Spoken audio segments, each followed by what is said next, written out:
आखिरकार हम छठ पूजा सेलिब्रेट करते क्यों हैं? आप में से जो लोग आउट ऑफ बिहार, झारखंड और यूपी से हैं, वो लोग बस इतने ही जानते हैं छठ पूजा के बारे में कि हम लोग नदी पर जाते हैं और छठ पूजा सेलिब्रेट करते हैं। लेकिन ये मूर्ति को पंडाल तक ले जाने का क्या सीन है?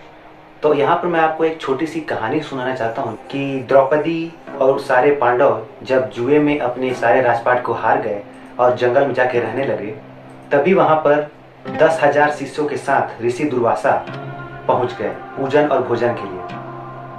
उन सभी ऋषियों और ऋषि दुर्वासा को देखकर द्रौपदी डर गई, तो उन्होंने श्री कृष्ण से जाकर पूछा इसका हल क्या है।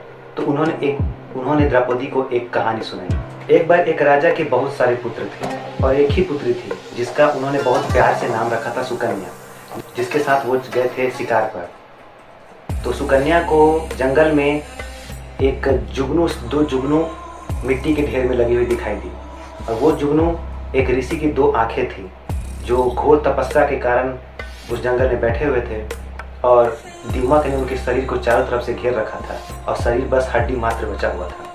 उसी चमकती आंखों को मोती समझकर सुकन्या ने लकड़ी के 2 डंडों को उनकी आंखों में डाल दिया, जिससे लहू की धारा बहने लगी, और ऋषि पीड़ा में आकर उनके राजा और उनकी पूरी प्रजा को श्राप दे दिया।